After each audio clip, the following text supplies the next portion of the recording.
This is the Comics Alternative, episode 255, a look at the November Previews catalog.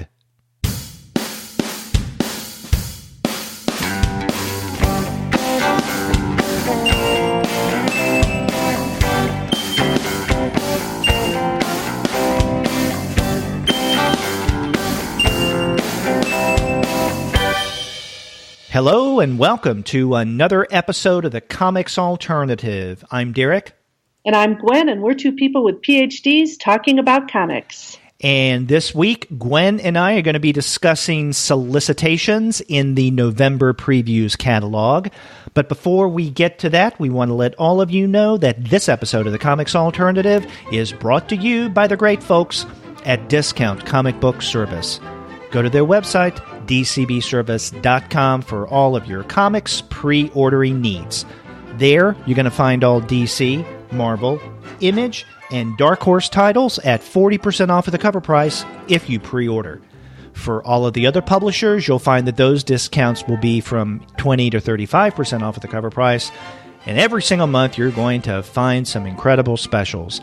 Sometimes those specials could be as much as 45% off of the cover price, sometimes 50% off cover.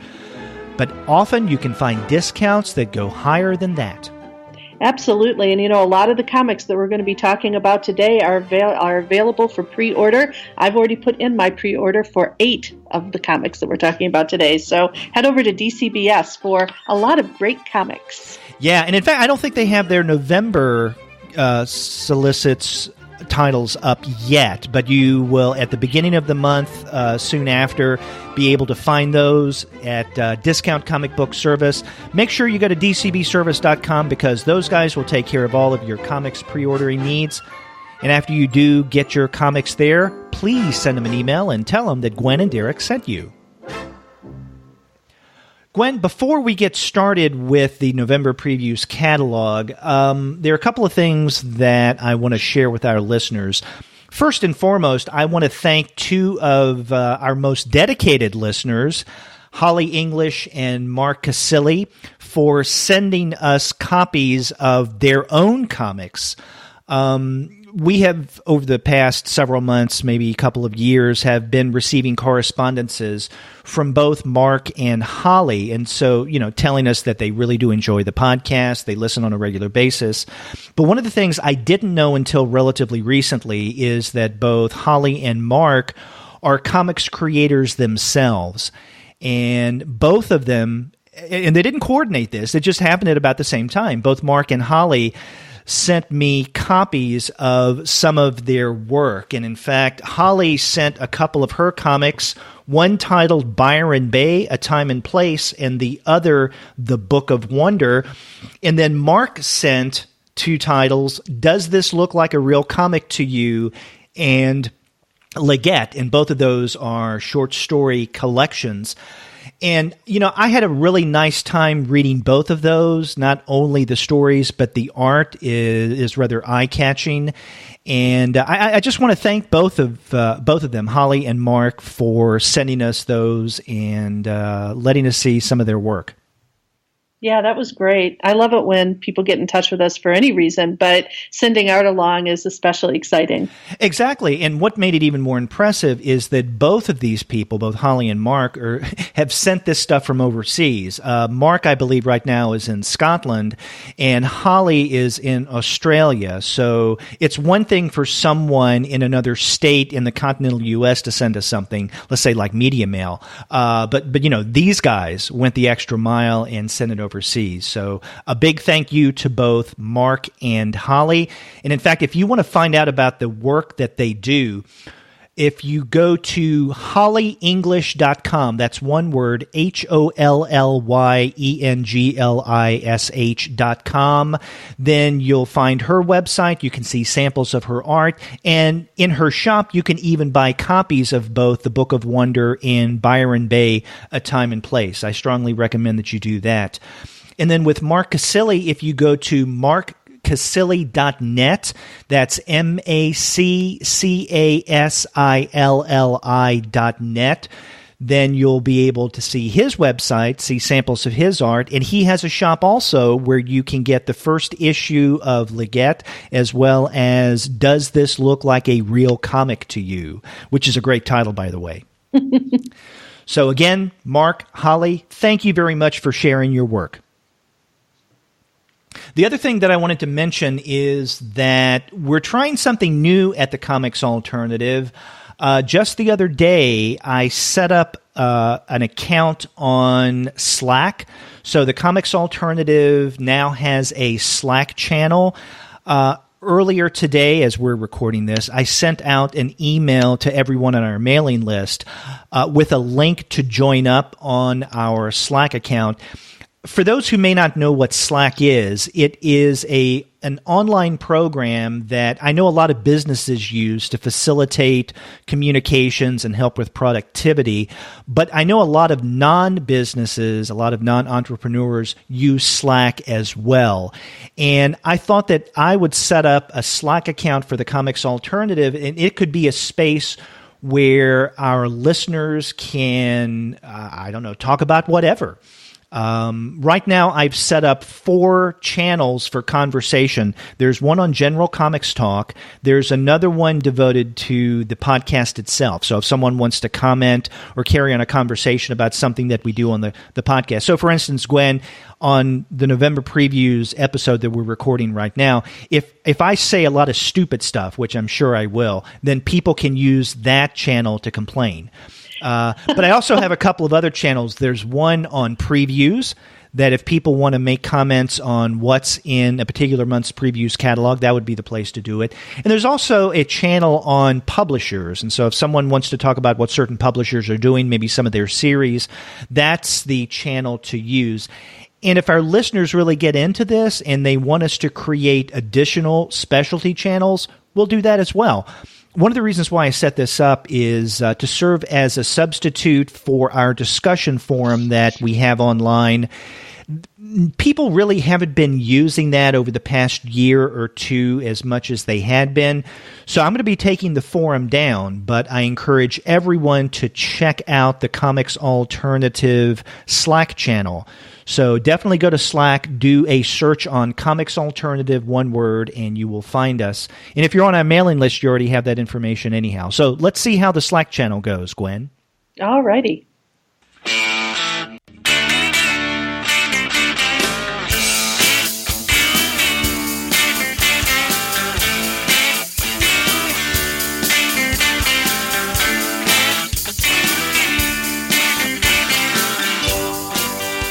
Okay, let's get into the nitty-gritty of this week's episode, which is the November Previews catalog. And Gwen, this is the first time that you and I have done a preview show together, correct? This is correct. And, it's interesting in that I've done preview shows with a variety of different co-hosts, and everyone has a kind of a different take on things. So, for instance, Andy Kunka looks at things a little different or different titles than, let's say, Andy Wolverton or Paul Lai would.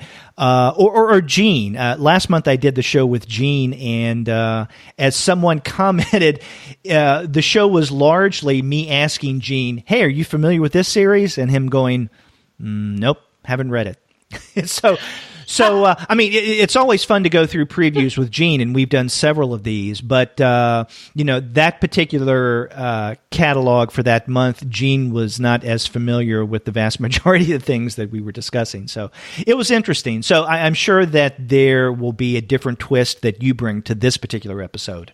Yeah, probably. I bet there is. Well, what we do with every preview show is we start toward the beginning of the catalog and then work our way toward the end of at least the comic section. Sometimes we mention a couple things in the book section. And we don't mention every single thing that's been solicited, but just those titles that we find interesting. And these may be things that we plan on getting, but not necessarily. I mean, I always highlight a variety of different titles that I'm not going to get, but I think that our readers or our listeners may be interested in. Yeah, absolutely. There's some really interesting stuff in there, and amidst all the the guns and violence and sexy ladies. There's some really interesting comics. Yeah, I was telling you before we started to record that, I kind of overlooked that stuff, the sex, the TNA, the violence, as I go through these catalogs. But since I'm doing this with you this time around, as I was going through the November catalog, I kept thinking about the violence and the TNA in this, and I was asking myself, what's Gwen think of this? But, well, what's really funny about it? I was thinking about, I have two fields that I work in that both are very contemporary, and you can get anywhere from 3,000 to 5,000 texts published a year in children's literature and in children's comics. So just even trying to keep up with those categories is really complicated. But I was thinking about what it would be like if every couple months they put out a previews catalog that publishers did in a way like this, right? Obviously, American Library Association, or you can look at Publishers Weekly or whatever. But it would be really funny to sort of look at all of the children's lit texts embedded in all of the regular mainstream novels. I think we might feel a bit differently about them. But yeah, I had to sort of search through to find things that I know for sure I'm going to order. But along the way, I saw a lot of interesting things as well. Okay, so we're starting in the Dark Horse section. And is there a particular place where you start in Dark Horse that you would like to highlight? Well, let me get there, because one of the things that I'm dealing with is a laptop here that is deciding it wants to act up a little bit. So, and we're looking at PDF of the catalog. Why don't you start and I'll catch up to you, because I'm getting there. Okay, where I begin is actually the very beginning of the Dark Horse section, and that is Hungry Ghosts. This is written by Anthony Bourdain with... Yes, I marked that one too. Yes, and Joel Rose with art by Alberto Poncelini and Vanessa Del Rey. And then Jose Villarruba does the cover. And this seems really interesting. Not only does the solicit sound fascinating, but this is a title in the new Berger Books imprint of Dark Horse. Now, last month we were introduced to what Karen Berger is doing as an editor with the solicitation for the reprint of Incognegro. But I think this is the first ongoing, or at least miniseries in this case, because this Hungry Ghost #1 is one of 4, that is being solicited under the Berger Books imprint. I'm fascinated by this miniseries, but I have to tell you, there's something about the title Berger Books that sounds a little funny when I say it out loud. What do you think? with a side of mustard. Yeah. I mean, in no way whatsoever are we making fun of Karen Berger's name. It's just phonetically, it sounds a little, let's say, interesting. Berger Books. Well, it's Hungry Ghosts is the first, so it's like... So it's rather appropriate, yeah. And in fact, the solicitation begins on a dark, haunted night. A Russian oligarch dares a circle of international chefs to play a samurai game of 100 candles, where each storyteller spins a terrifying tale of ghosts, demons, and unspeakable beings, and prays to survive the challenge. And so it says, inspired by Japanese Edo period game of, and I'm not going to even attempt to pronounce that name. Hungry Ghosts is a Japanese term or title. Hungry Ghost reimagines the classic stories of yokai, yorai, and obaki, all tainted with the common thread of food. And so this first 4-issue miniseries, I guess, is going to be the first course. So, I mean, it's an interesting premise, and this does strike me as something that Berger would have overseen over at Vertigo years ago. Yeah, I'm just still laughing at the word tainted and food in the same sentence. But anyway, this is so fascinating to me. I have now seen it all. We also have 2 pages of sample art, which I think is really good. So, I mean, it does, appropriately enough, whet my appetite for this miniseries, Hungry Ghost. Okay, I'll stop with the puns. Yeah. I just can't believe how busy Russian oligarchs are as well. They're obviously into everything, changing elections, etc. And apparently Yeah. Oh, okay. Anyway, no, actually the art is beautiful. I'm really looking forward to this because honestly, it was the first one that I marked. I was like, okay, I have to at least look at the first issue just to see what Anthony Bourdain can do. Mm-hmm. So where do you go next in Dark Horse? I went to actually talking about Incognito Renaissance, but it sounds like you guys have already sort of dealt with that last month. But I'm very excited because this was one of the first comics, Incognito, Matt Johnson and Warren Pleace's comic, is one of the first comics I ever taught. I taught it as part of a literature course before I ever started to work with comics and, in terms of studying them formally. But I was so excited to have a contemporary text that was dealing with a lot of the issues that I was teaching at the time in African American Lit. And so I'm just super excited about the prequel that's coming out, Incognito Renaissance, that I definitely already am just cannot wait to get. So. Okay, but there's not a solicit for that in this month's catalog, is there? Oh, I thought there was. Yeah, there was. Page... Did I overlook 51. It? You might have. I don't know. Let me go back. Yeah, I definitely saw it because it's page 51, I think. 51 of the PDF? No, 51 is... Yeah, I'm not... Okay, no, that's Eisner. Well, I don't know. I saw it somewhere in here and I flipped out. It may have been listed... or mentioned in that one-page write-up about Burger Books that immediately precedes the solicitation for Hungry Ghost. I think that's where I saw it, isn't it? Okay, I thought I saw pictures, but I'm losing my mind, I guess. But at any rate, okay. Yeah. Okay, well, I was excited by that. Yes, there is a mentioning of that in that one-page write-up, and this is on page 38. Yeah, and that's something that I'm curious about. Yeah, because this will be a prequel to the Incognito Negro that we know. Now, I go next to page 46, and this is the first issue of a 4-issue miniseries, Vinegar Teeth, which the way they describe it at the very top of the page is Lovecraft meets Lethal Weapon. And I usually dislike these, something meets something ways of trying to understand a particular title. But one of the things that really grabbed my attention about Vinegar Teeth outside of the title is the art. Now, Vinegar Teeth is written by Damon Gentry, and the art is by Troy Nixie. Now, I'm familiar with neither of those creators, but Nixie's art, and we have a sample of that on 46, and then we have a full page of that on the following page, 47. It looks great. It's something that is catchy, cartoony, but offbeat in kind of an alternative comics manner, even underground comics, really. Yeah, I was actually thinking of Robert Crumb meets someone else. It's really funny. Just the face, the attention to facial details, the sort of sketchy folks who look like they're doing bad stuff here.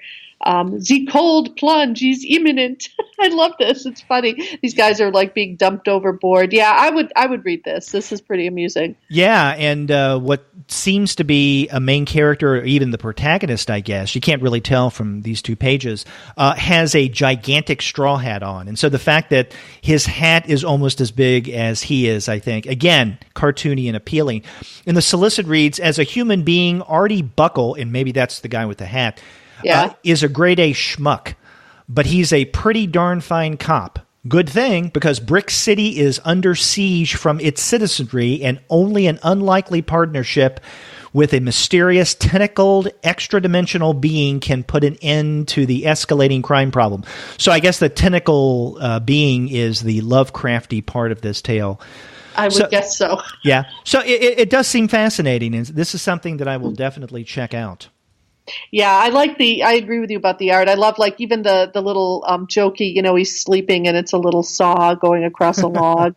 That's so retro and adorable. So yeah, I could definitely, I could see myself taking a look at that. Yeah. So next for me actually is the very expensive but exciting Contract with God Curators Collection. Yes. Whoa, that's amazing. Yeah, and this is on page 51. You've already alluded to this. Will Eisner's A Contract with God Curators Collection. It's a both hardcover and limited edition. And you're right, this is a hefty price tag. I guess the hardcover is going to be $195. The limited edition is $295. Now, Gwen, I'm a big fan of Will Eisner. I have done quite a bit of scholarship in terms of my comic scholarship, a lot of attention on Will Eisner's work, and specifically A Contract with God. I have various editions of A Contract with God. I even have 2 IDW artist editions, they're the only 2 I own, on Will Eisner and his work on the Spirit. I have to tell you, as much as I am attracted to this curator's edition, I can't afford this. I can't really justify getting this. And I'm on board with almost anything that comes out from Eisner, I guess now the Eisner estate. But, $195 for the hard copy, that's a little prohibitive. It is very expensive, but I'm telling you, it looks beautiful. Mm-hmm. See, this is the thing that gets me, these limited, I think you were actually talking to Gene once about how he sort of one at a time bought the Fantagraphics releases of the Peanuts series, and now he has them all, but if he thought about buying them all at once, it would just be unreal, you know? Yeah. So it's like, it is hard to decide where to put one's comics dollars, but I was actually thinking about running over to the library and showing this to our librarian and begging for one of these for our rare books room even, which would be really exciting because I could see using these to teach with too. So yeah. And I guess this is going to be the Dark Horse equivalent of what IDW does with its artists editions, because the way that they describe it says this deluxe slipcase, I can't even talk. This deluxe slipcase 2-volume hardcover set contains full-size, full-color reproductions of Eisner's unpublished pencil layouts in one volume and his finished inked pages in a companion volume. So, for any comic scholar, specifically a Will Eisner scholar like myself, I would love to get something like this, but I really don't think I can justify it. Now, maybe I'll change my mind in another few weeks when I do my November ordering, but wow. That's a big financial commitment. It is. But I wanted people to know it was there because it was certainly something that I ticked off on my list. I was like, oh, wow. Mm-hmm. So. I have just one more thing in Dark Horse. Do you have anything else in the Dark Horse section? I have one more as well. Okay. What is yours? Well, mine isn't one that I necessarily would buy. I may buy it for research purposes. It's called Empowered and Sister Spooky's High School Hell. It's Adam Warren, Carla Speed McNeil, and Jen Manley Lee. And what page? It's page 58. Okay. And my only problem, I'll just read you the synopsis. Trapped in a high school hellscape, which who can't identify with that, can struggling superheroines empowered and Sister Spooky avoid dissection by giant revenge-minded frogs in an infernal biology class? And can they survive spell-powered bullying by sneering school-uniformed sorceresses wielding hellishly abusive text messages and emoji as shockingly lethal magic weapons? Now, those are really great questions. Mm-hmm. And I would be a lot more interested in this series if any person of color had been involved with it whatsoever, but that is not the case. And I'm very much into own voices at this point, and that concept of Sista especially is a little troubling to me. So I'm going to probably order it just to take a look at it and see what's going on in it. It reminds me a lot of the same premise as Jillian Tamaki's Super Mutant Magic Academy. Oh yeah. Which I love and which I think is just amazing. But we'll have to see. So I'm probably ordering it, but more for research purposes, as I like to say, as opposed to fangirl purposes. So we'll see. Yeah. Now, have you read any of the Empowered series previously? No. And so that's something that is a sort of failing on my part. But I'm now very interested to see sort of how not only the history of this, but how this fits into it. Yeah. I know of Empowered, but I don't think I've ever read an Empowered comic book. Yeah, well, I will probably be doing that myself because I'm just interested. I mean, the premise is fascinating, and I work on girls' culture, so it's something that I want to look at. But I'm not sure how I'm going to feel about it, so we'll see. Okay. The only other thing that I have in Dark Horse is actually a few pages before the Empowered book that you referenced, and that is on page 54. This is the Paybacks trade paperback.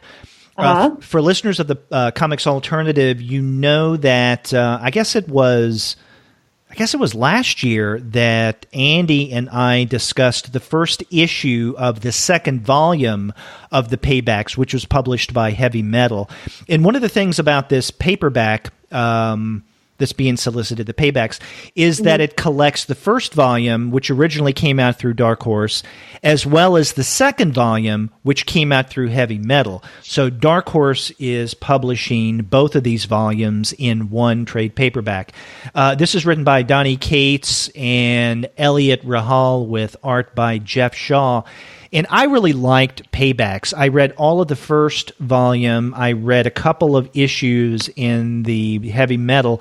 I didn't finish up that volume, but I may just get this paperback, having it all in one, and I can finish it up. Yeah, I would like to actually take a look at that too. There's just so much you want. Don't you get frustrated with this though? Because there's just so much you want to read and only so much time.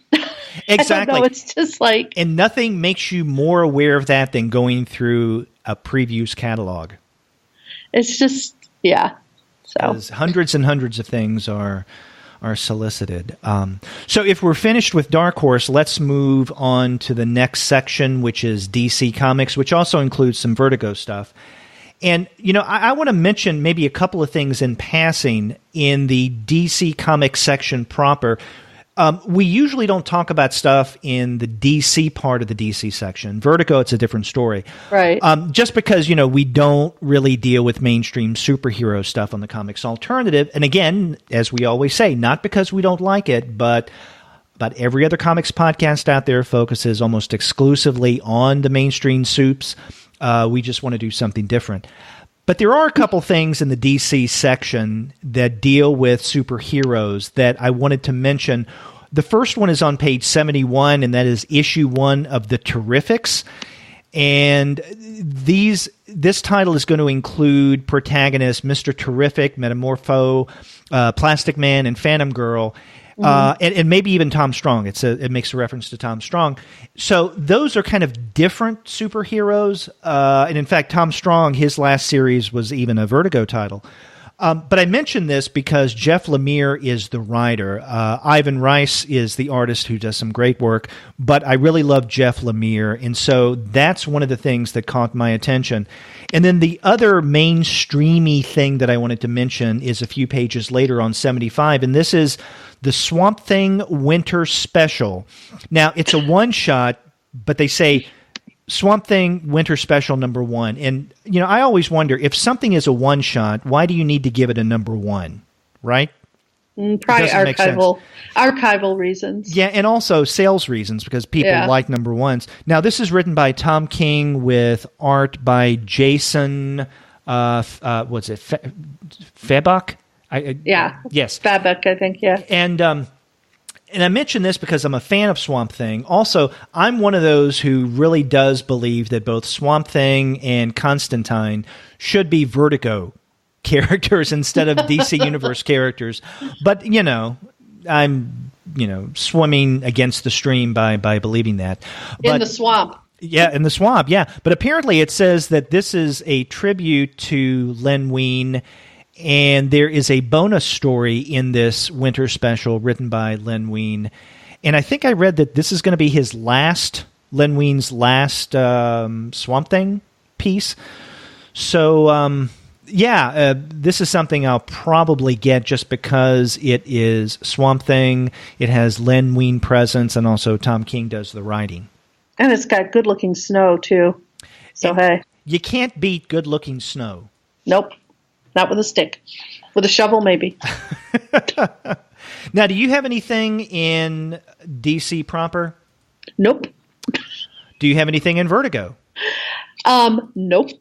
Okay. I don't. And this is just not my bailiwick. There are some Vertigo titles that I've taught and I really like, but I didn't see anything this month that really snazzed me. I had moved on to IDW, so Okay. Yeah, there are a couple things in Vertigo I wanted to mention. And on page 135, we have issue 1 of Motherlands. This is written by Cy Spurrier with art by Rachel Story. With Vertigo, we've mentioned this a number of times on the Comics Alternative. It's hard to kind of grasp where Vertigo is right now and where they're going. Since Karen Berger left, another Karen Berger reference. Mm-hmm. I think that Vertigo has been trying to find its place.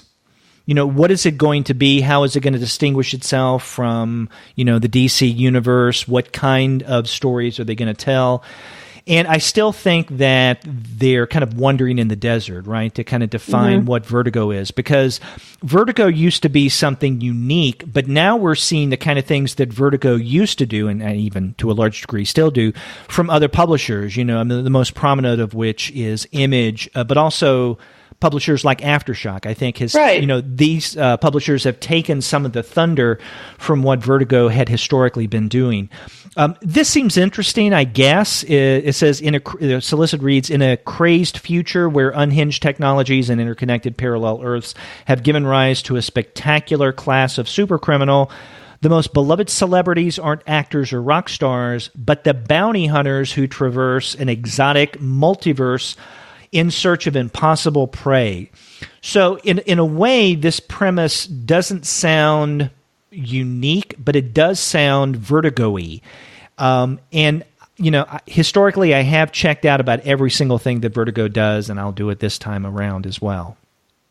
Yeah, the cover's interesting, actually. Mm-hmm. Yeah. So we'll see. Yeah. And then the only other thing I wanted to mention in the Vertigo part of DC is on page 138, and that is the second book of Jack the Fables, the Deluxe edition. And, I'm a big fan of Fables. I was a fan of Jack of Fables when that series was still around. And in fact, I thought that, if Fables was to some degree kind of metafictional, in other words, it commented on the very act of story creation, I thought that Jack of Fables ramped that up quite a bit. In other words, Jack of Fables turned the whole metafictional self-referential shtick up to 11. And so I was a big fan of Jack of Fables. Did you read that? Yeah, I did. Actually, I had a student who was writing on it, so I whipped through it really quickly. So it's not like I lovingly read it, but I did, and the student did a lot of really nice work on it too. So okay, yeah, and I really do like the Vertigo Deluxe editions, what they do, and I pre-ordered the first book of Jack of Fables Deluxe edition. I'm probably going to do the same with the second now. Mm-hmm. Yeah. That looks good, actually. I was just noticing, too, that I missed before because I didn't actually have a picture with it, but they have Scooby Apocalypse Volume 2. And if it's Scooby, I have to have it. So. I know you're a big Scooby fan. I am. I can't help it. Just love those dogs. I can't help it. Yeah, more dogs.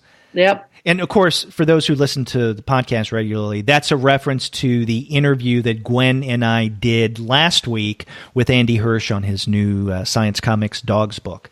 Yeah. It was awesome. Yeah.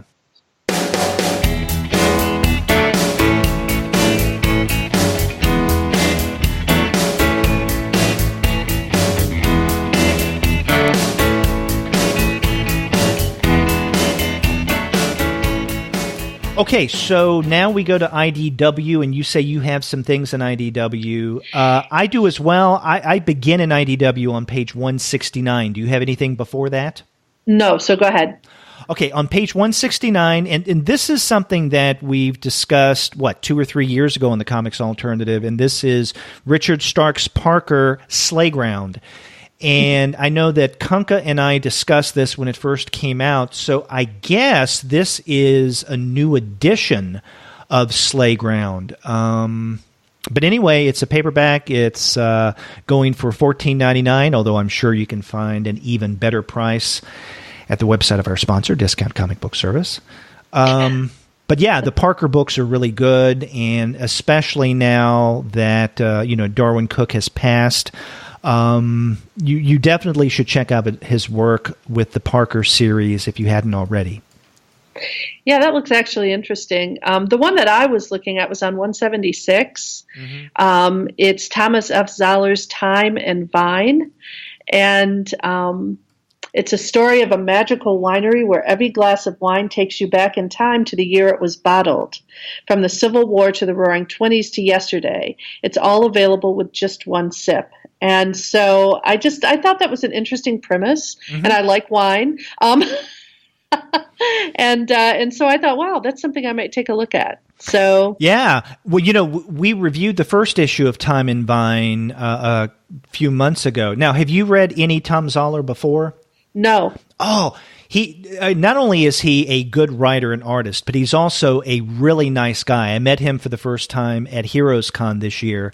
Oh, cool. And talked with him briefly, for an on-location show that I recorded, various brief interviews or conversations with creators on the floor. But Time and Vine is great. I think it's a 4-issue series. I don't know if the 4th issue has come out, or if it has, it's just come out. And this is going to be the collection of Time and Vine. His stories are always intriguing, well done. If you read Gwen, Time and Vine, and you like it, then check out his previous series, Long Distance, because that's really good as well. And, he was, I think, known by many people through his earlier title, Love and Capes, where he gives a unique, even romantic spin to the superhero genre. Just a really good creator. So, yeah, Time and Vine is definitely something that I had highlighted as well. But, also on that same page, 176, is another trade, Saucer State. Now, I had read Saucer Country when it was published by Vertigo. Saucer State is, I guess, the sequel to Saucer Country. Really interesting sci-fi alien kind of visitation narrative. Cool. Yeah. Now, see, I learned something new every day. Yeah. I think that's worth checking out as well. Now, I actually had a couple of things before page 176 I wanted to mention real quick. One is on pages 170 and 170. No, it's on 170, and that is Black Crown Quarterly, issue number 2 that comes out. It says the Winter 2018 issue. Now, I missed, I guess, Black Crown Quarterly number 1. Now, do you know about the Black Crown imprint with IDW? No. Okay, it's relatively recent, and it is I guess it's IDW's Vertigo, or it's their creator-owned imprint. And so far they have, I guess, in addition to the quarterly, 2 series right now going on. There's Peter Milligan and Tess Fowler's Kid Lobotomy, and Teenie Howard and Gilbert Hernandez's Assassinistas. But the Black Crown Quarterly is, I guess, an anthology-type series. I completely missed the solicit for issue number 1, but I'm interested in checking it out, as well as the one that's solicited here, issue number 2. Yeah, it sounds cool. Another thing that I wanted to point out, and this is on page 173, and this is the final issue of Steve Nile and Bernie Wrightson's, may he rest in peace, Frankenstein Alive, Alive. There have been 3 issues of Frankenstein Alive, Alive that have come out every now and again, and they're finally coming out with what I guess is the last issue, number 4, of this. And so for those who have been keeping up with the Niles Wrightson limited series, now I guess we're going to get the conclusion. Yeah, the art is just beautiful in this. Well, it's Bernie Wrightson. Yeah, of right. course I mean, it is. it's just gorgeous. It is beautiful. I next go to page 178. I don't know about you. Okay.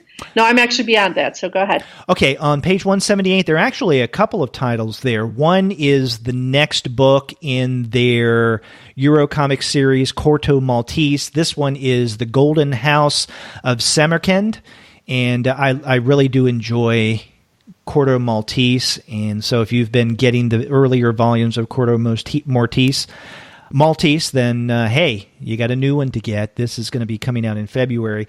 And then also on that page at the bottom is a curious book. This is written with a cover by Eddie Campbell. It says, it's called The Goat Getters, Jack Johnson and the Fight of the Century and How a Bunch of Raucous Cartoonists Reinvented Comics. And so it captured, the title, if nothing else, got my attention. But the solicit reads, with more than 500 period cartoons, The Goat Getters illustrates how comics were developed by such luminaries as Rube Goldberg, Ted Dorgan, and George Harriman in the sports and lurid crime pages of the daily newspaper. This wild bunch of West Coast-based cartoonists established the dynamic anatomy and bold, tough style that continues to influence comics today, as well as their own goofy slang that enriched the popular lexicon. So one of the things I'm curious about is it says written by Eddie Campbell. I'm wondering how much of this text is going to be his writing and contributions, and then how much of it is going to be original art. Yeah, I'm wondering about that too because, I'm teaching a comic strip class in the spring, and it's been actually really difficult to get collections that are affordable for my students. You just, you just can't ask someone to spend $50, which is what this is pretty much, on a book. But if it were something that I could use and bring to class and students could work on in a project or something, I would love that because this is one of the things that I'm trying to emphasize in my course is just the way that over a period of 70 or 80 years, comics evolved in the strip formats. This would be really fun to read either way. Mm-hmm. But I was kind of wondering because it's $49.99 and I just, that's a lot for students. But yeah, it's really cute. Mm-hmm. The cover's great. I love Eddie Campbell. Mm-hmm. My only other solicit in IDW is probably one that you've highlighted as well. Okay. I would guess. So tell me where you go next. Well, you think I'm going to the next page. Yes. But I'm not. Oh, you're not? Oh, okay. So on page 179, we have Violet Around the World, Volume 1, My Head in the Clouds. This is written by Teresa Radis. I guess that's Radis, with art by Stefano Turcani. And so you didn't highlight this one? I didn't. I will look at it, of course, because the premise: a 12-year-old girl travels the globe with her parents' circus, having adventures and learning to appreciate the joys of being different. It just seems so sweet. I guess so. Really sweet. And it sort of says for readers of Raina Telgemeier, Dana Simpson, Jennifer Holm, and Tara Dairman, and I get that. It's almost, to me, it looks a lot like if Baby Mouse were a person. Mm-hmm. This would be the person she would be. But I'll look at it. But I don't know. There's just something about it that seemed a little, for a 12-year-old, just a little cute. But anyway. So maybe on the Young Reader Show, you guys are starting to get a little more, dark and twisted. We are. I have to admit. Okay. But I will definitely look into it. It's very colorful. I'll give you that. Yeah. So.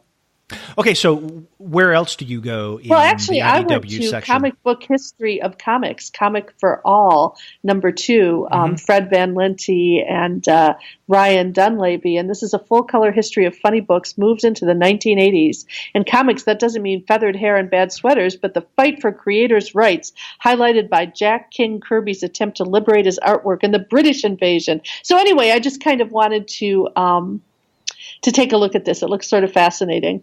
I don't know if you've read the first volume. Yeah, and in fact, last month when issue number 1 of Comic Book History of Comics, Comics for All was solicited, Gene and I really didn't know what to make of it because the solicitation, kind of like this one, didn't really explain how this new series differentiates itself from the original Comic Book History of Comics. Now, in fact, Gene even thought that because it mentioned something about being in full color, he thought that this was yet another solicitation of the first issue of Comic Book History of Comics that had been colorized. And we should mention for those who may not know it that with Fred Van Lente and Ryan Dunleavy, several years ago they published in black and white the original Comic Book History of Comics. And then about a year and a half ago, maybe 2 years ago, they started coming out with individual issues, reissuing the first series, but in color. Comic Book History So of do you Comics. think this is the same thing? No, it's different. It seems different. Yeah, it is. And so I guess this is a sequel to the Comic Book History of Comics. In other words, they're filling in some of the historical gaps that they weren't able to cover in the original series for, whatever reason. And that's fine. I just wish that in the solicitation, they made this a little clearer. Yeah, well, I'm sort of interested. So we'll see. I'll report board. back. I'm getting the first issue, definitely checking it out. But it is a little confusing from the solicit. Now, do you have anything else in IDW? No, I don't. Okay, so let's head on over to the next section in the Previews catalog, and that is Image. And with Image, there are always a number of new series where we have number one issues.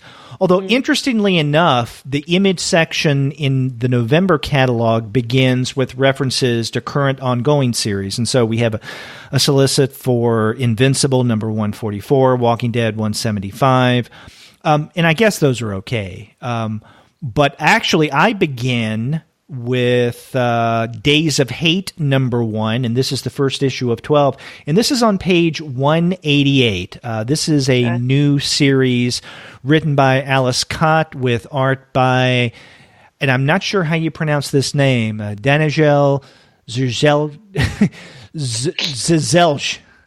And Jordi Belair, whose name I can pronounce, does whom we love, yes, does the colors.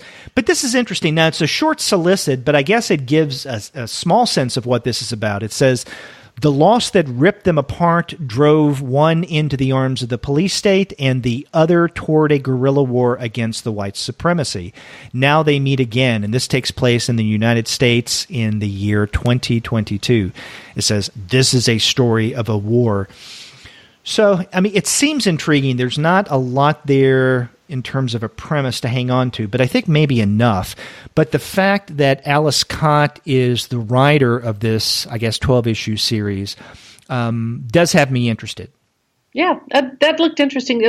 I agree. I kind of felt like the cover itself, even, although it reminded me a lot of the posters from the late 60s protest posters, so I kind of like that nod. Yeah. But I'm already feeling so like we're living in a dystopian society right now. I just don't know if I can even at this point. Oh, God, yeah, I know what you're referring to. In fact, just the other day, I put up my interview with Robert Sikoryak, whose new book, The Unquotable Trump, is just incredible.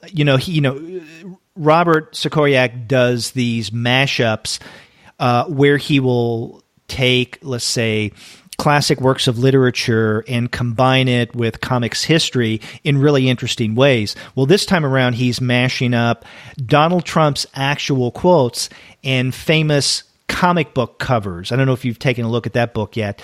No. But the joy of it is that he uses the actual words of Donald Trump. And when I first started to you got to listen to that interview because it's fun. When I first started talking with Bob, one of the first things he says is he's sorry that he had to write the book. And I asked him what he meant by that. And he says, because we have, in essence, I don't know if he used this word, but it all boiled down to we have a lunatic in the White House. And this was his kind of way of dealing with this frustration. But yeah, we're living in weird times. Yes. Well, my next one is on 197. So have I moved ahead of you now, or? Yeah, I've got a few things before that. Okay, well, go ahead then. And I'll mention briefly, on page 190, there's another number one issue from Image, and this is one of 5. This is The Further Adventures of Nick Wilson. The story is by Eddie Gorodetsky and Mark Andraco with art by Steve Sadowski. And, the premise seems like something that we've come across time and time again, right? Someone who used to be a superhero and through whatever, things that have happened is no longer a hero, and it's how this person deals with not being a hero anymore.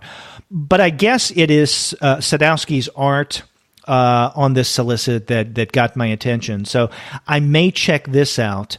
Even more interesting is something on that following page, 191, and this is the first issue of Ice Cream Man. I knew you were going there. Yeah. And I mentioned this because, you and I, what was it, about a year or so ago, interviewed W. Maxwell Prince because of his 1 week in the library. Yes. Which was really interesting. And it was. And this seems to be similar in that with 1 week in the library, that was a series of interconnected stories that each of which could stand on its own, but then together kind of had a larger resonance, which, is how I would describe something like a short story cycle, or in terms of comics, a graphic cycle, and I've even referred to it that in some of my scholarship.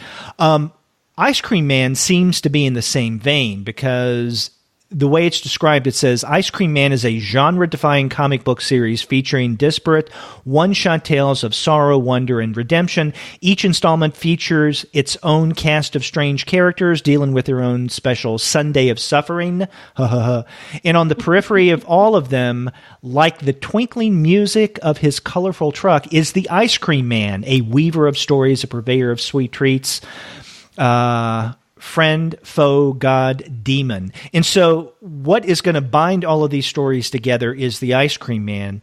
And so this does sound like a graphic cycle in the vein of 1 week in the library. But the way they describe the Ice Cream Man is a little spooky. Yeah, the variant cover is like creepy. Yeah. It's like all the bad dental and clown things that scare me. So, yeah. Yeah. And then the one other thing I have before page 197, and this is on 195. This is also another series of maybe disparate but thematically connected pieces that are more in essay, I guess graphic essay form. Get Naked. And this is not a series, but a graphic novel. Now, the story is by Steven Siegel, but there are a variety of artists here. And basically, and we received an email about this not too long ago from Image. These are like comics essays in the vein of something like a Spalding Gray or a David Sedaris would do, dealing with, I guess, how different cultures, different communities deal with nakedness, deal with our bodies. Thus the title, Get Naked. Yeah, I love this guy. He was the writer for Camp Midnight, which I've reviewed and really love, and I'm actually writing on right now. So he's really a good writer. So yeah, this is going to be fascinating. Yeah. But maybe even more fascinating is what you're going to mention on page 197. Oh my gosh, this is so excited. I just can't believe how excited I am about this. It's sad. This is Spy Seal Volume 1, The Corton Steel Phoenix. And, I just have to say that, listen to this premise. Journey into the thrilling world of international espionage is one of Britain's most covert MI6 division, The Nest, recruits a brand new secret agent to their team, Spy Seal. Seriously, he's a spy, but he's dressed like a man. A seal. He's a seal. He's a seal man. Mm-hmm. It's just so awesome. I'm sorry, I love seals. In fact, have you read any issues of Spy Seal yet? No, and I have to have this. Okay. It's just so awesome. Okay, so if you don't get the individual issues, and issue number 3 came out just last week, in fact, and this first volume is 4 issues. If you are not going to read any of the single issues, then definitely pick up the trade paperback. This is a wonderful series, and in fact, last week I put up an interview that I did with Rich Tommaso. It was a joy to talk to Rich again, but we talked all about the Spy Seal series, and when you look into it, you'll see if you love a character that's a seal, then you'll love the series even more because every character in this world is an animal of some sort. And so, awesome. But I love anthropomorphism. Yeah, but it also deals with spies in kind of an almost James Bond way. And so this is a really interesting story. I hope that not only the individual issues of Spy Seal sell through. And it seems from talking with Rich that they are, but I hope that this trade really does well, because if it does as well as he needs it to be, then he's going to continue the Spy Seal series in the way that he described it. In fact, you ought to listen to that interview. It was really fun. Yeah, obviously. I absolutely have to. Yeah. I love this premise. It's British. Yes. It's spies. It's animals. I mean, my God. Yeah, and what he plans on doing is to take his protagonist, Spy Seal, into different locations at different times. Let's say during the Cold War and more contemporary times, different locations, different countries. So he has a lot of plans for Spy Seal, but it all will depend on how lucrative this series is. Right. Well, I will be helping. Because this is just too cool. Mm-hmm.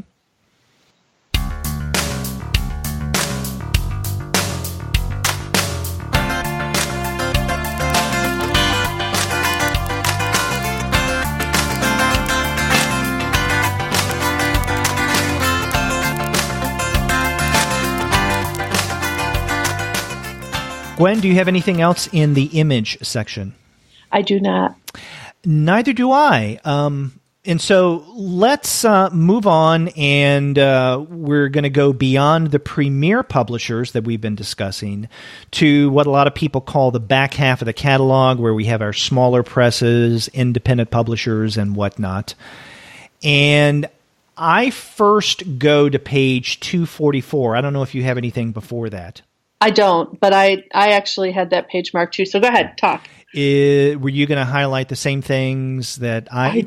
No, because I'm interested in Strangers in Paradise. So yes, and that's actually, this is the thing that I'm most excited about in this month's catalog. I know you were most excited, it seems, about Spy Seal. For me, my Spy Seal in this issue is Strangers in Paradise 25, issue number 1.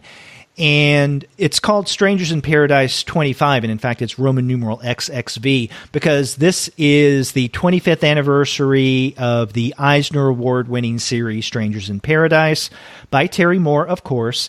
And there's even, before this solicit, a brief interview, or at least a one-page write-up.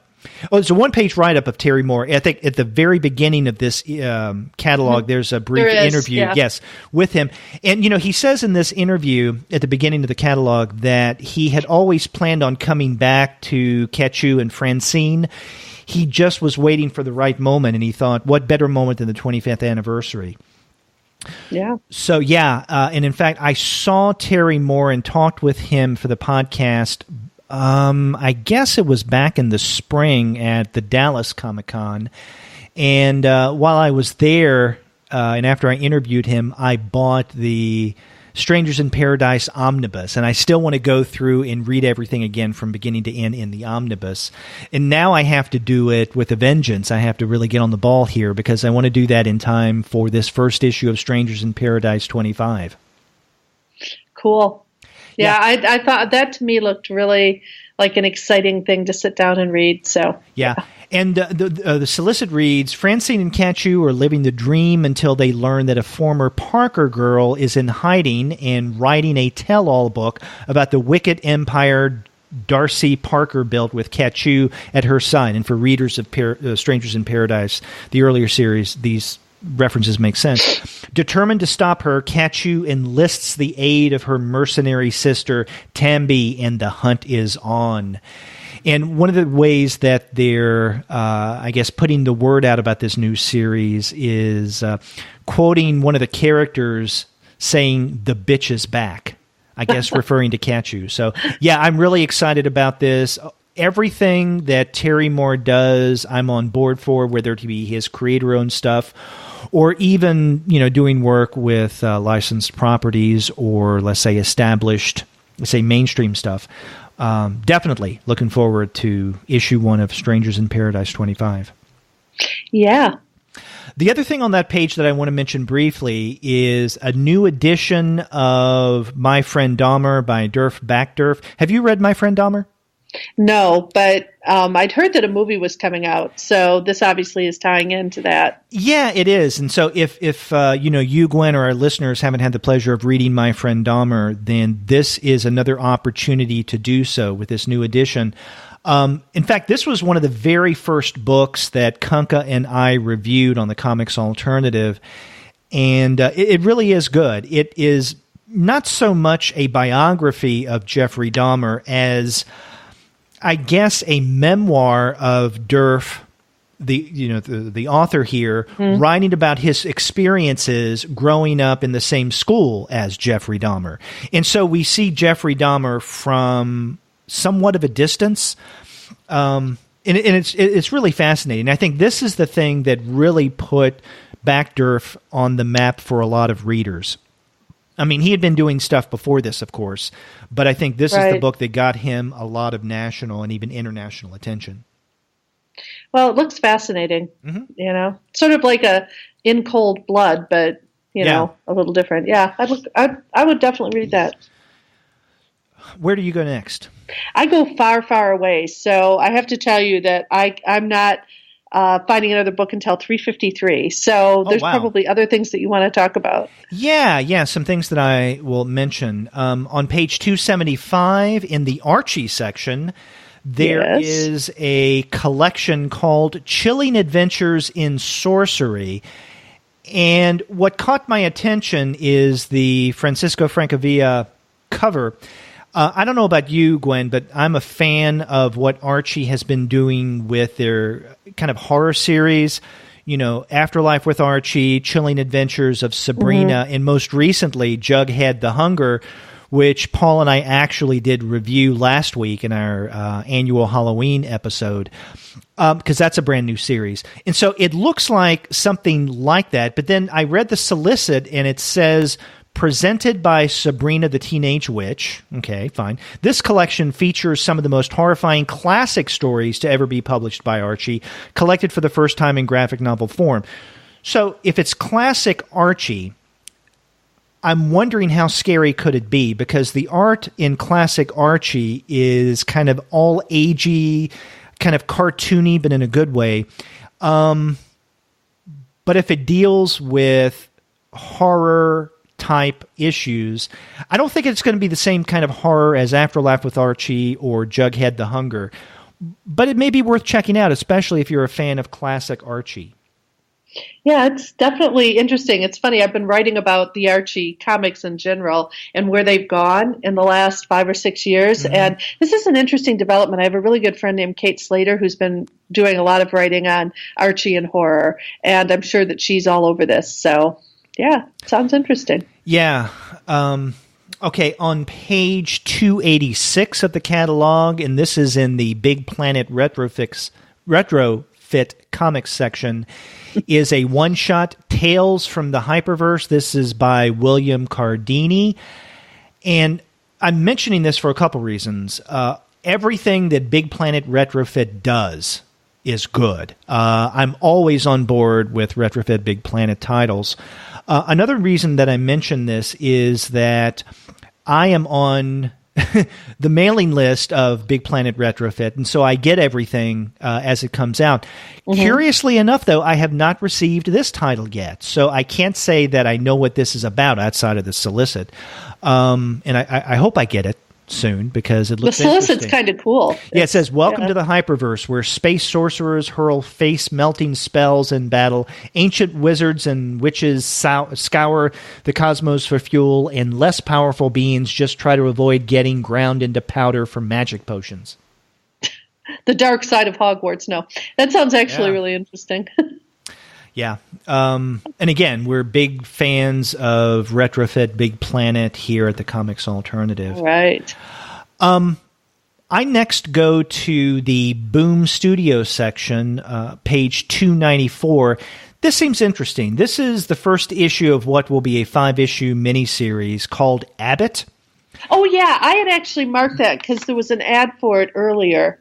And yeah, this sounds fascinating, actually. Yeah, this is written by Saladin Ahmed with art by Sami Kavela, I'm not sure if I'm pronouncing those names correctly, but the way it's described is hard-nosed, chain-smoking tabloid reporter Alina Abbott investigates a series of grisly crimes that the police have ignored, crimes she knows to be the work of dark occult forces, forces that took her husband from her, forces she has sworn to destroy.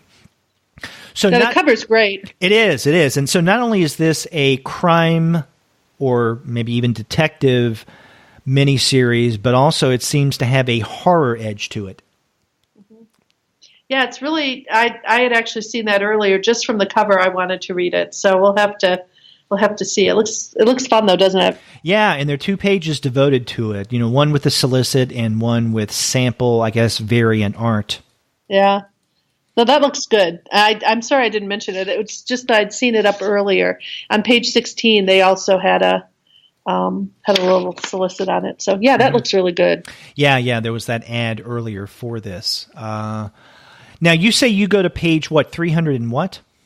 53. Okay. I have, I guess, a couple things before that. In the Dynamite Entertainment section on page 329, there is the first issue of yet another James Bond series. Dynamite over the past couple of years has been doing a lot with James Bond. And in fact, Kunka and I have been talking about the possibility of devoting an episode to Dynamite's James Bond comics.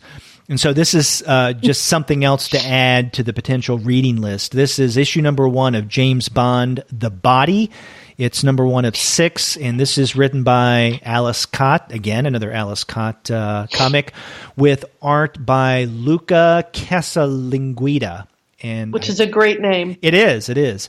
I'll probably check this out. That looks cool. Because I've been enjoying the James Bond stuff.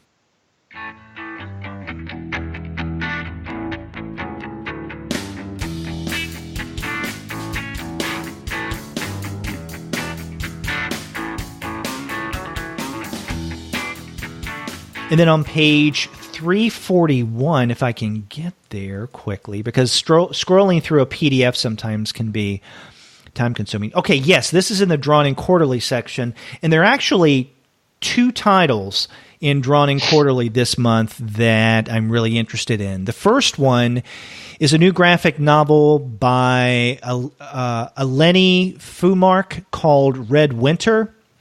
In an isolated northern town, Siv, a married mother of 3, falls in love with a young communist, Ulrich. Though their affair takes place in the shadowy winter, Siv's children witness her affair without comprehending its reality.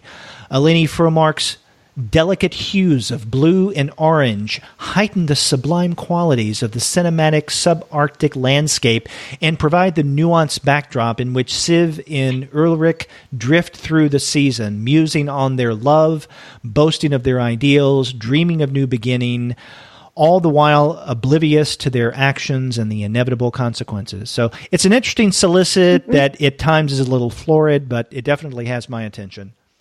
Was Mooncop the other one you were interested in? Actually, no, because that's what Drawn in Quarterly. What they usually do is they solicit 1, sometimes 2, maybe more, depending on the month, new titles, but then over the next page or 2, they resolicit older titles. Yeah, but I still find that one to be really fascinating. I would like to have that. Yeah. But the other new one that I was going to highlight is the next in Suguri Mizuki's Kotaro series. This is volume 5, Kotaro the Vampire Slayer. And I love Mizuki's work.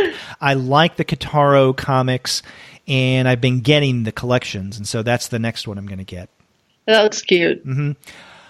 And then after that, and I know this is, again, before where you go next, is the Fantagraphics section. And, there's always something in Drawn in Quarterly that grabs my attention, but this is even more the case with Fantagraphics. And in fact, the Fantagraphics section is where I usually spend most of my money when I order from DCB Service, our sponsor.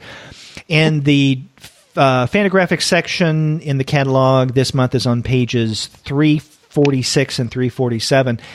And there are a variety of titles here that look interesting. I think most prominent is the second issue of Now. Not too long ago, Paul and I reviewed the first issue of Now, which is Fantagraphics' new anthology.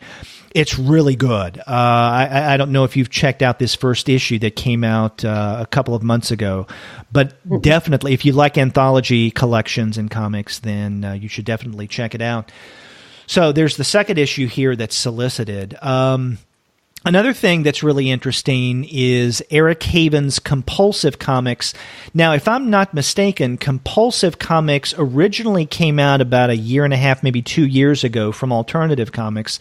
But I guess now we have Fantagraphics that's going to come out with another edition of Compulsive comics. Have you read anything by Eric Haven? Yes. He cracks me up. He is, this is an offbeat guy. He is weird and wacky, and yeah. I just love this write-up. Includes the controversial story "I Killed Dan Close," where the main character fatally hits acclaimed graphic novelist Daniel Close, and then immediately goes on to accidentally kill another fan favorite, Adrian Topine. God, that's just hysterical. I know. Yeah, I had forgotten that when I originally read it in the Alternative Comics edition. Yeah. Oh, it's great. Other things solicited in the Fantagraphics section, and again, I mean, I could just focus on the Fantagraphics section each month, and that could be an entire episode. But Fantagraphics is doing its own EC Comics collection that, unlike the one that currently Dark Horse is doing, is author-centric. And this new volume within their EC series that's in black and white is by Bernard Krigstein and L. Feldstein. This is Master Race and Other Stories. And, Master Race is a classic Krigstein story that published in EC Comics. So, this is something that is definitely worth getting. We also have Volume 2 of The Life and Legend of Wally Wood. I can't remember when the first volume came out. It's been several months, but this is the second. And then another thing I'm excited about is The Weird World of Laguna Gardner by Zack Wharton. And are you familiar with the work of Zack Wharton? No. But this sounds fascinating. Yeah. The solicit reads, Martians, murder, mayhem. Nice alliteration there. Laguna Gardner has recently acquired his deceased grandmother's possessions, including her crystal ball and Fez. And how often do you see references to Fez in comics? Or grandma in a Fez, yeah. Which is even better. Yeah, which she used in her practice as a medium. These seemingly innocuous items, when worn by Laguna, act as an antenna to the spiritual plane where she resides. This all helps his side business as an investigator of the macabre. So it sounds interesting, but I also like the work of Zack Wharton. He has I think it's for Conundrum, has done the series of Charlie Butter. I don't know if you've read that. Yeah. Yeah, really good stuff. So there's that. And then there is we were mentioning Donald Trump earlier in terms of Robert Sikoryak. There's a book called Trump's ABCs by Ann Telnace. Says the election of Donald Trump has inspired Pulitzer Prize-winning cartoonist Ann Telnace to create Trump's ABC, a children's board book for adults that chronicles Donald Trump's first 6 months in office. Each page is a miniature critique and expose of Donald Trump, illustrating his public policies, his personal defects, his ethical dysfunction, and the consequences of his presidency on the lives of America. This should be a multi-volume work if it's dealing with all of that. Yeah. Yeah. So it's interesting to see how the comics world is dealing with a Trump presidency because, we've mentioned Sikoryak's Unquotable Trump. Now this is Trump's ABCs.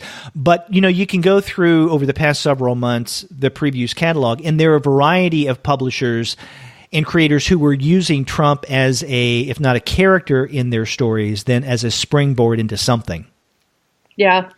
Mm-hmm. The other things in Fantagraphics I wanted to mention, this is on the next page, 347. And these are, I guess, what Fantagraphics is distributing, but are being published by Breakdown Press, which is a UK publisher. And sometimes it's difficult to find Breakdown Press books in the US, at least until Fantagraphics started to distributing them. One is Shaky Kane's Good News Bible, the deadline strips of Shaky Kane. So if you're a Shaky Kane fan, then this is for you.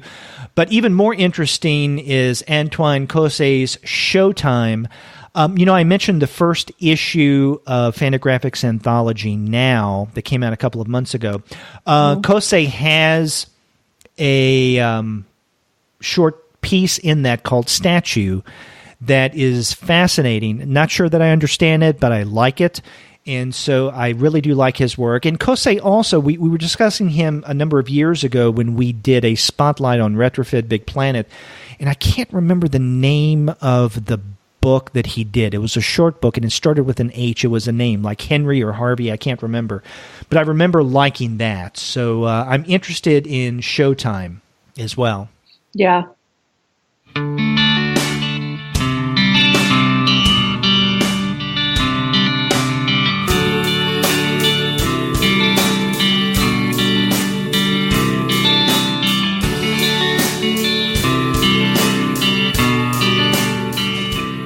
So I'm finished with, I think, the solicits I wanted to mention before we get to where you go. And it's what page now? Remind me again. I'm on 353. Okay, so 353. And there's really two things on that page that I'm interested in. Oh, yes. Okay, I think I know what you're referring to here. Okay? Okay. Or at least one of them, yeah. Yeah. First of all, Henry Holt has Hammy and Jerby, Mummies at the Museum. And it sounds kind of like cheesy, but first of all, the art is adorable. And basically they say it's Baby Mouse meets Night at the Museum, which, already I'm liking that. But it's basically, two friends, Hammy and Jerby, a hamster and gerbil, find out they're both in Mrs. Capybara's class. And okay, so already now there's a capybara in this. Do you notice a theme here? But it's not long before school becomes a battle between the good and the bad and the evil.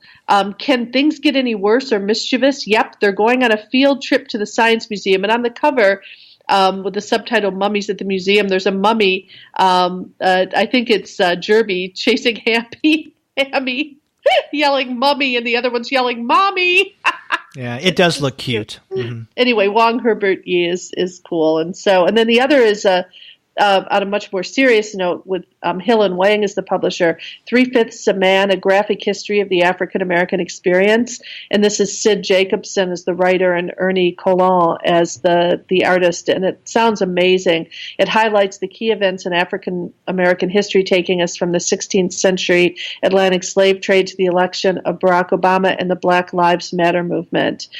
So I'm definitely getting, even if I don't end up assigning it, I could see myself using it in a lot of my classes. So we'll see. Yeah. I had marked this one as well. I overlooked the Hammy and Jerby, although that looks interesting. But I definitely noticed the 3/5 a Man, A Graphic History of the African-American Experience. And you can get this in both softcover and hardcover. This is, I guess, going to be coming out just in time for Black History Month. And this isn't the only title in this month's catalog that is African-American related. But, I'm with you. I'm going to get this, and this is something that would be great to teach in a course on comics in general, but specifically on, let's say, comics and race or comics and ethnicity. Mm-hmm, absolutely. I'm looking forward to it. It has sort of the feel of Howard Zinn. Even some of the illustrations remind me of that. So, I'm really looking forward to it. Mm-hmm. Where do you go after that? I go on to the next page, actually, Gregory and the Gargoyles. I know this is, book 1 is already out. Book 2 is the newer one. But this series looks really interesting to me, and I hadn't heard about it before. It looks like it's an import from France. Mm-hmm. And it's about a young boy who's bullied, and his parents move into a new neighborhood opposite a cathedral. And before he knows it, Gregory is hurled back into 17th century France, smack dab in the middle of gargoyles, dragons, and sorcerers locked in an ongoing battle against dark forces. But the drawing itself is very storybook-esque. It's not like, it's definitely, it has its little Henry Holt kid-friendly status on it. So that's something I'd like to check out, maybe even for our podcast at some point. Yeah, and in fact, this is written by Denis Pierre Filippi with art by Silvio Camboni. This is a Humanoids book, and this is part of their, I guess, Humanoids Kids series or imprint. Earlier this year, I was talking with a publicist at Humanoids about a couple of different things, and he alerted me to the fact that Humanoids was about to come out with a series of books for younger readers. And so you're right, this is right up your alley. In fact, after we record this, if you want, I can forward you some information where you can go to the Humanoids website for media people and reviewers, because I have access to at least digital versions that I can read online in some of these books. And this is something that I think would be great for you and Paul to discuss on your monthly series. Yeah, absolutely. I'm going to bring it up to Paul because it also looks like something his daughter would like. So we're always trying to think of Paul's daughter. Make sure that's right. It's a good set of books. So yeah. I go next to page 358 and 360, both in the Kodansha section. Do you have anything before that? No. Okay, so this is the Kodansha section, and we talk about Kodansha a lot on our monthly manga series. And in fact, I wanted to highlight two boxed sets, and these are actually titles that Shay and I have discussed in the past, but now you can get them as a boxed collection. So the first one is on page 258, and this is, of course, the famous Ghost in the Shell Deluxe Complete Box Set. So if, just over the past year, Kodansha has come out with new editions of Ghost in the Shell, I guess in anticipation of the failed, so to speak, film that came out. But now you can get it in the box set. The other box set of a title that Shay and I have discussed on an earlier manga series, or the manga episode, is solicited on page 360, and this is a Silent Voice Complete Series boxed set. And that's a really good series. Shay and I discussed the entire run. And if you missed out on it first time, then on the individual volumes, you can get everything together in a box set. So cool. Yeah, this is on page 360. I go to page 370 after this. Do you have anything before that? No, I don't think so. Okay. No, I don't. Go ahead. Yeah, and this is something that I wrote down with actually you and Paul in mind. Again, something else that you guys could possibly discuss on your Young Reader show. And this is The Dream of the Butterfly, Volume 1, Rabbits on the Moon. And it seems like an interesting premise. Tutu is lost in a village where winter is eternal, and the rabbits of the secret police find her guilty of one of the worst crimes imaginable, being a little girl. The emperor of this strange town holds the key to her redemption, but it will come at a price.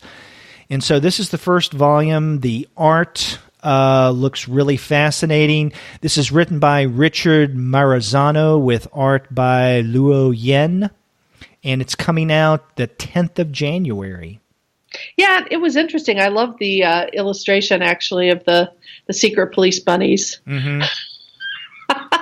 Yeah, this is fascinating. I bet Paul would like this. Mm-hmm. After this, I go to page 375. So do I. And I'm sure that we're going to highlight the same thing, so I'll let you mention it.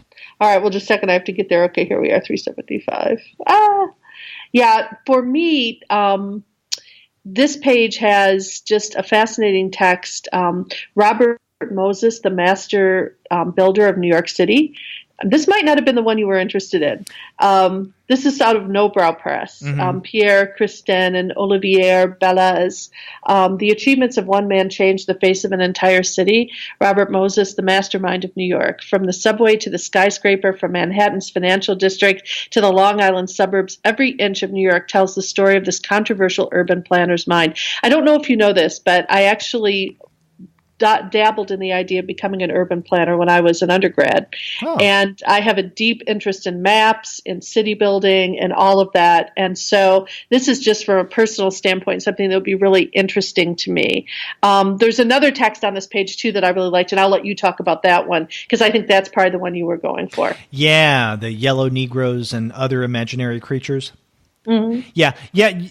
I like the Robert Moses book. That's been out for a while. Oh, really? Okay, I didn't know that. Yeah, so they're just resoliciting. And one of the things that Nobrow does, and I think a lot of presses do this, is if they don't have anything new coming out when the next previews catalog is released, then they'll resolicit something that may or may not be timely, but this is one of those, and yeah, that's a really interesting book. So you should definitely check it out if you haven't already. I definitely want it. Yeah.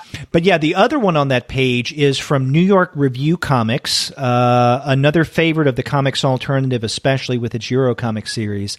And this is Yellow Negroes and Other Imaginary Creatures. This is written by Yvonne Alagbe and Donald Nicholson Smith, with art by Yvonne Alagbe. I guess I'm pronouncing that last name correctly. It says, with unsettling power, the title story depicts the lives of undocumented migrant workers in Paris. Alain, a Beninese immigrant, struggles to protect his family and his white girlfriend, Claire, while engaged in a strange, tragic dance of obsession and repulsion with Mario, a retired French-Algerian policeman. It is already a classic of alternative comics and, like the other stories in this collection, becomes more urgent every day. Not everything that New York Review Comics puts out, but I think most of the stuff that they put out are translations. And so given the subject matter, I guess this is something that was originally published maybe in France, Belgium. So I guess it's Franco-Belgian, and they're coming out with an English translation. So they're doing really good things with at New York Review Comics, not only with the comics that they put out, but just the entire package, right? The production quality that goes into it. I've been really impressed. Cool. After that, I go to page 378 in the Oni section. And again, this is something that I highlighted with you and Paul in mind. Yeah, I definitely highlighted this one, archival quality. Sure. Yep. Tell us about what attracts you to this. Well, for one thing, the cover illustration was fascinating because it reminds me a lot of Anya's Ghost. Yes. Or the other book that Paul and I just talked about that is completely escaping. I read way too much and can't remember most of it. But there have been a lot of books out recently about young women interacting with ghosts and sort of discovering themselves through ghosts. I'm also thinking of like Laura Alvarez's Nightlights, which Paul and I talked about a couple months ago. But the write-up on this is, after losing her job at the library, Celeste Walden starts working at the haunting Logan Museum as an archivist. But the job may not be the second chance she was hoping for, and she finds herself confronting her mental health, her relationships, and before long, her grasp on reality. She begins to dream of a young woman she's never met, but feels strangely drawn to, especially after she asks Sel for help. And so what's really interesting to me is these ideas of like young women dealing with their issues through these ghostly presences. And this is a trend in children's and young adult comics. So I definitely want Paul and I to do this. And I would like to think, as I read it, I really want to think about what this trend really is all about, because it's very fascinating, this sort of inner monologue that gets manifested through ghostly presences. So it looks really interesting, and they have, I'm sure you saw, they have a couple pages of illustrations that look interesting too. So I'm looking forward to it. Mm-hmm. Yeah. Now this is written by Ivy Noel Wire with art by Steens. Another thing that caught my attention about this, I every now and again correspond with a publicist at Lion Forge whose nickname is Steens. I'm wondering if this is the same person. Oh, wouldn't that be cool? Yeah. Yeah. So yeah, this definitely does look interesting. I've only got a couple more items in the comics section. I don't know about you. No, I'm done. That was it for me. Yeah, I think we're coming into the home stretch here, both in terms of where we are in the catalog and also our time. I next go to page 393. And this is in the, oh God, what is the publisher? The Seven Seas Entertainment section, another publisher of manga. And this is Orange Future. So Orange Future. It is a continuation of the Eisner Award nominated manga series Orange. And in fact, Orange is a series, and I think it's 3 volumes. Shay and I have discussed the possibility of talking about it on one of our monthly manga shows. We just haven't already. It's by Ichigo Takano, but now we may want to consider doing that because we can talk about the original Orange series and now this new trade paperback. This is not just a first volume. I guess this is a done-in-one trade, Orange Future. So it's a follow-up to the Orange series. And then the last thing I have in the comics section is on page 395 from Seven Stories Press. Okay. This is by Kent H. Dixon, I guess both art and writing, and it is, I guess, a comics adaptation of the Epic of Gilgamesh. So, I knew you'd like that one. Yeah. No, I do appreciate really good adaptations in comics. I've done work on comics and adaptations. But yeah, this is something worth checking out. I lied. I do have one other thing in the comics section I almost forgot about. Real quick, this is on page 409. One of the things that I like that Titan Comics has been doing over the past year or two is their Hard Case Crime series. Now, they're putting out the Hard Case Crime novels, and sometimes these are solicited in previews, but they also do a variety of comic series. This one, I guess, is going to be a completed graphic novel, Babylon Berlin. This is written by... the illustrations are gorgeous. It does, and it does have that kind of classic noir look, with black and white shades of gray. The writer is Volker Kutscher, and the artist is Arnie Yisch. So this may be something in translation, I'm not sure. Some of their other titles in the Hard Case Crime series have originally been published as Franco-Belgian works. This looks like it's out of Hamburg, so yeah. Yeah. So now it has almost a third man feel to it, but this takes place before the Second World War in Weimar, Germany. Cool. Yeah. So that's all I have in the comics section. Usually there's something in Viz that I wanted to highlight because Viz is one of my favorite publishers, especially when it comes to manga, of course. Right, but there's nothing this month that I'm planning on getting. The only other thing that I wanted to mention in this month's catalog is actually in the book section, and this is on page 454. This is a critical work.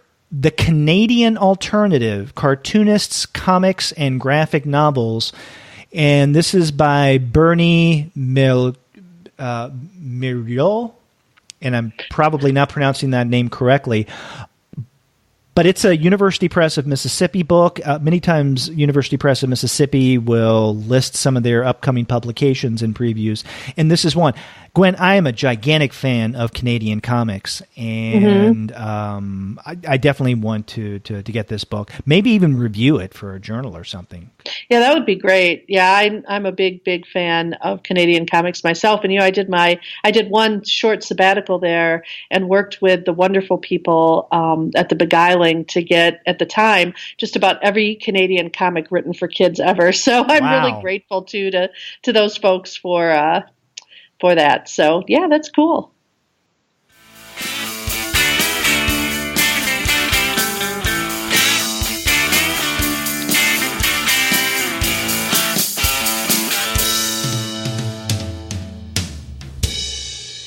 So there you go. My and Gwen's romp through the November Previews catalog. There's a lot that we highlighted.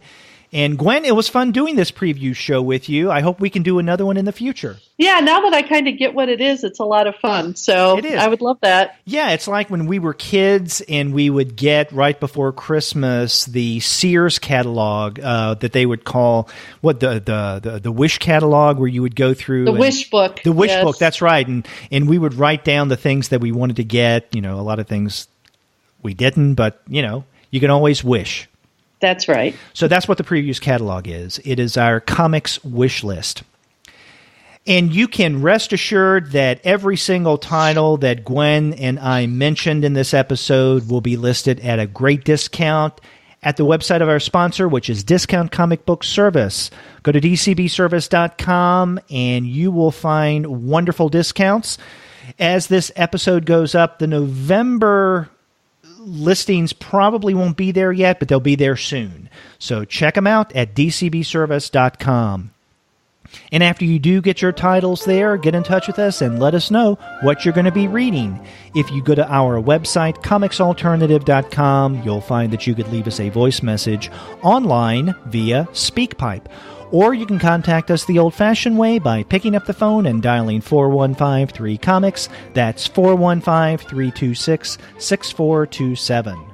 Or if you don't want to hurt your finger dialing the phone, you can email us at 2guys@comicsalternative, or you can get in touch with us individually. I'm Gwen at comicsalternative.com. And Derek, how can people reach you? Derek at comicsalternative.com. You can also find us all over social media, such as on Twitter, Facebook, Tumblr, Instagram, Google+, Goodreads, Pinterest, and YouTube. You can subscribe to the podcast through iTunes. You can stream us on Stitcher. You can also find us on TuneIn, on Spotify, on iHeartRadio, and on Google Play Music. But you can find every single one of our podcast episodes, as well as the reviews and commentary that we post on our blog, simply by going to our website, which is comicsalternative.com. Woohoo! A lot of ways for people to get in touch with us, and we do like to hear from you. So write us and let us know what you think of Gwen's first attempt at and successful attempt at a Previews episode. Well, now you all know I have a thing for seals, so there we go. That's right. Always great recording with you, Gwen, and glad you could join me on the November Previews. Well, thank you so much. This was really eye-opening and a lot of fun. Yep. And we will be back next week with more comics goodness. Until then, I'm Derek. And I'm Gwen. See ya.